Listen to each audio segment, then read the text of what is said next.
Oh, what the hell is this? What do I do? What do I do? I eat this? Yes. Oh, it's definitely seafood. Okay. Either that or this thing has been in the trash next to seafood. As an American, we're naturally just ignorant sometimes. So I was born with a very ignorant tongue. It's not my fault. I know I have a big smile on my face, and I am not an advocate for violence, but damn it, food fights are like the best. Yes. You know, I don't agree with showing this video here in the beginning, or at all for that matter, because it's not a good thing to go back to. The video is on the playlist. People eventually is going to go and see it. So it's better if they just have a sneak peek so they can see the evolution of where you were 4 or 5 years ago versus today in terms of your eating habits. Like you could not stop fried eggs and now you cannot live without huevos rotos. You want huevos rotos for lunch, for dinner, every day. You know, you keep telling people these things, and these things are not true. It is true. I ate fried eggs before. Without the yolk, then that's not a fried egg. That's not true, because scrambled eggs is with the yolk and the white, and that's a fried egg. Scrambled egg is not a fried egg. You're crazy. It's a fried egg. It's in the pan. It's frying. Is it not? No. We call them sunny side up eggs, and I wasn't a fan of it because I never liked the yolk. When the yolk spilled, I was a kid, so I was just like, ugh. Just seeing it just go all over the place, it was nasty. No, that's delicious. That's what I would like die for when I was a kid and I would have a fried egg. I don't want anybody to touch it, so I don't want it broken. That's why I didn't like huevos rotos at the beginning. And just being able to mojar el pan and see how the yolk comes down. That didn't work. And saving every bit. Oh. You know what? We raise great eaters because we eat all kinds of things when we're kids. Things that doesn't happen in the U.S. What do you mean? We have stuff. We eat stuff in the U.S. as kids. Chicken nuggets, Chinese food is the most adventurous, pizza. You cannot compare me to other Americans. I come from a very, very unfortunate background. But back in my day, like, there's days that I just ate ketchup sandwiches. That was the thing. Yeah, like we used to put sugar on bread and butter. Sugar on bread and butter? Yes. You have to admit it. You guys as kids don't eat regular adult food. You wait until your kids are a little bit bigger to introduce them to things like lentils or... Yeah, well, the thing is, you don't want to waste your money on your kid buying something like steak. Waste the money on your kid? That sounds horrible.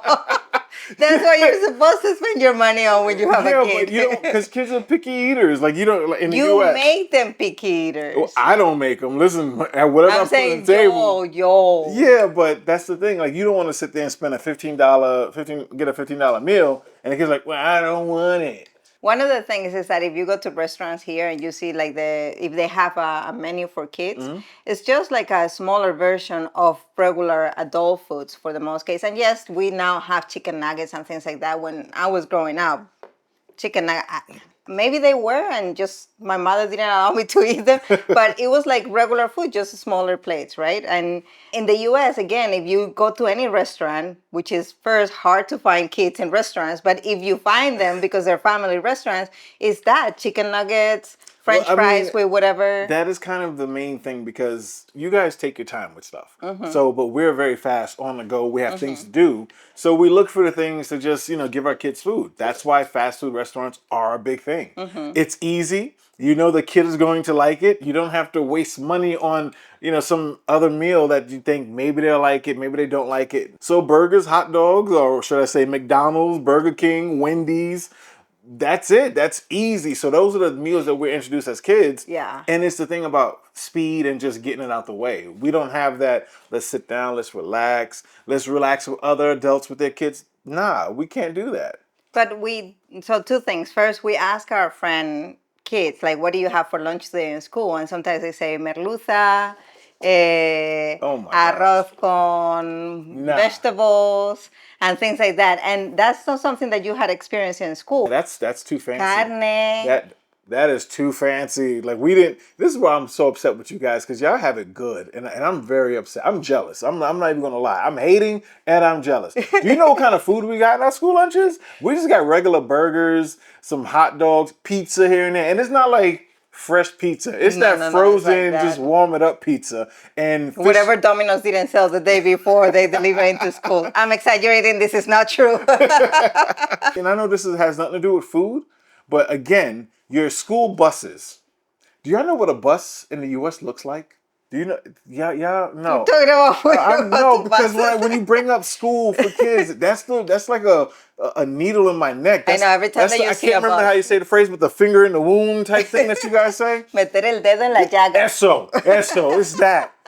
Because I'm sitting here like, y'all getting on that bus? That's better than our Greyhound buses. That's better than our normal, The ones that transportation. you pay $100 to go Yeah, to New that's better than that. Jersey. We don't have buses like that. That's like a sports team bus. But can I say I'm something? sorry, I know we're talking about food, but damn it. When are you introduced to foreign foods as kids? As kids, when If we're you ever. it depends on the parent. Majority of times, and I'm going to generalize here. Yeah. Majority of times, we get introduced to foreign foods not by our parents, but like our relatives. So the ones that don't have kids, the one that go out every time, like, oh, I went to The this fun party. aunt and uncle. Yeah, exactly. So they'll come back with like, oh yeah, I went to this sushi spot with this chick or this guy or whatever, and we had some sushi left over. So here, you can try this, and that's how we get. If they go in and got Chinese food, some Mediterranean food, Thai food, or some Mexican food, that's kind of how it happens. But today, I think more parents are like introducing kids to like their, some tacos Yes. and not sushi Well, so Taco much. Bell was a thing in the Taco 90s. Bell was a thing, but Taco Bell also is not going to be your go-to restaurant.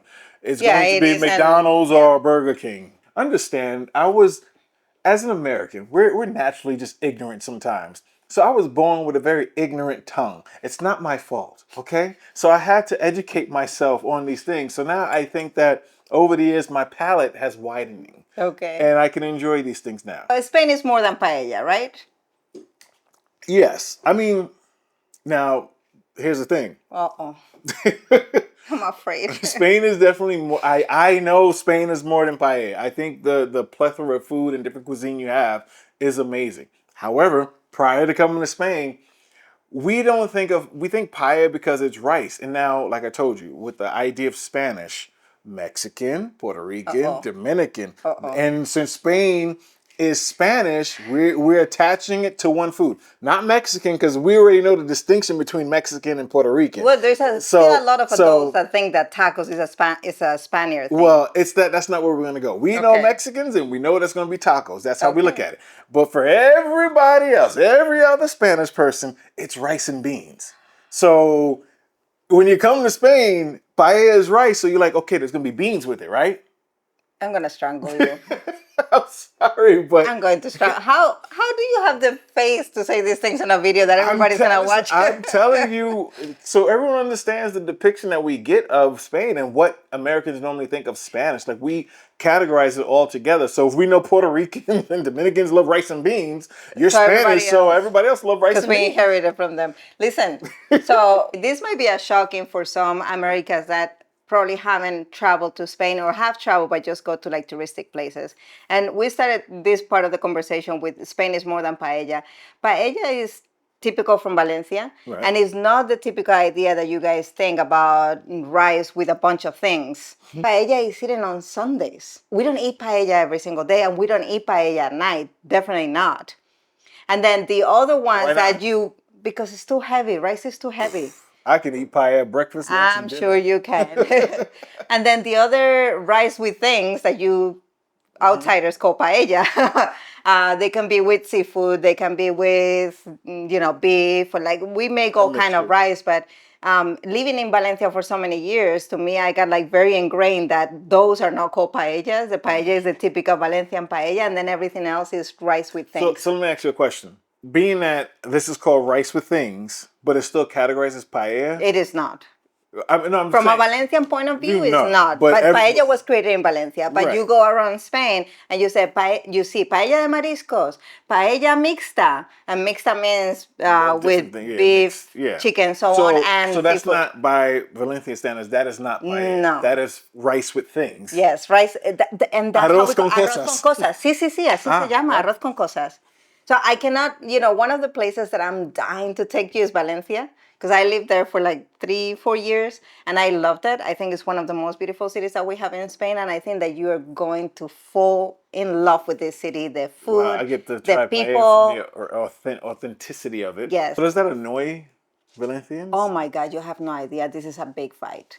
This is a huge fight. Like, is big. It bothers them big time. And that's why I have so ingrained this, because I had a lot of friends working in restaurants and being chefs and everything. And for them, it was like, Maria, you cannot make this mistake. If there is something you gotta learn from Valencia, is that this is the paella and everything else is rice with things. I know I have a big smile on my face, and I am not an advocate for violence, but damn it, You're creating food fights are like the best. Yes. And the reason why is because that there's passion in it. There's love in the food, and that means that now everyone is going to kind of have to battle it out and keep making better and better dishes. So I'm not going to sit here and try to jump in between the fight. I'm just going to enjoy the results of it.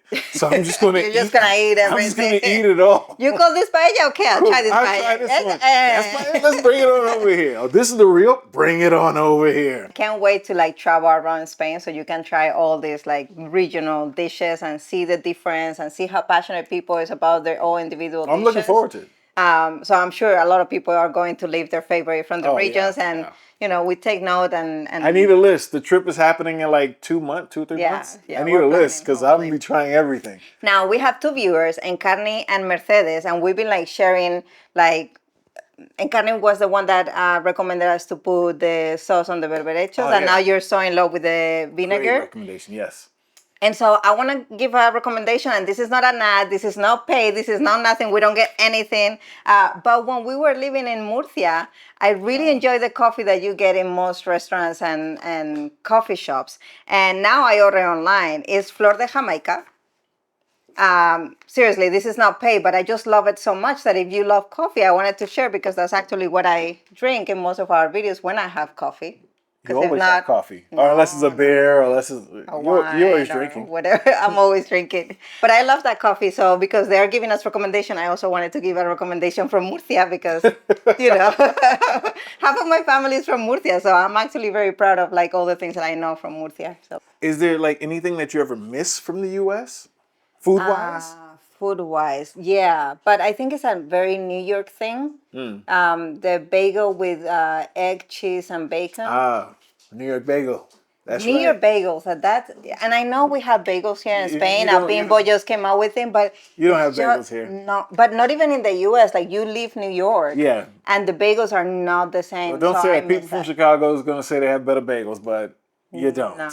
You don't. Chicago, you're cool, but you don't have better bagels than And then the other thing that I miss a lot from when we were doing the travels around, that we were in New Mexico and Texas, was Mexican food and Texas barbecue. Oh, yes.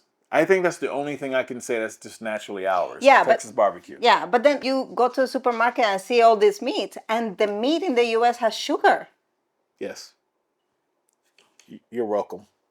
You know, like a lean piece of beef should be one of the healthiest things, yet it has sugar in it. Well, the thing is that we try to make sure everybody has diabetes.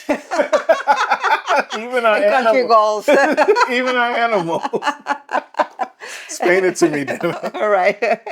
So talking about chemicals and about all that thing, I think this phrase, sentence, refrán is perfect. Que no te la den con queso.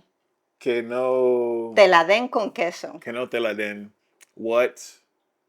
That they don't give it to you with cheese. They don't give it... That they don't give it to you with cheese. They don't give it to you with cheese? Yes. And that basically means that don't get tricked. Don't get... Que no te engañen. Que no te den something different to what they promise you. Again? Que no te la den con queso. How does that mean that? Like I'm really shocked by that, because cheese is like your big thing. Like you guys love cheese. We do. So I would think that if it comes with cheese, it's good. It's good. What does that mean? What does that like? Can you have some elaboration on why the cheese? I don't know. It's just like that. I don't know why cheese. This is like the weirdest thing ever. This is like the phrase you said about the lentejas. Lentejas? Like why the food that you love or whatever? Like why are you putting like a bad connotation with it? I don't understand. They don't give it to you with cheese. This is the way you know it's true. Like, but you love cheese. You want cheese. When you order anything, you get fue con queso. Queso is everywhere. And now you love cheese too, by the way. Listen, I always love cheese. American cheese is cheese. American cheese is just a block of chemical plastilina. That's not cheese, that's not nothing. That's probably where the refrán comes, que no te la den con queso, con They were talking about American American cheese. queso.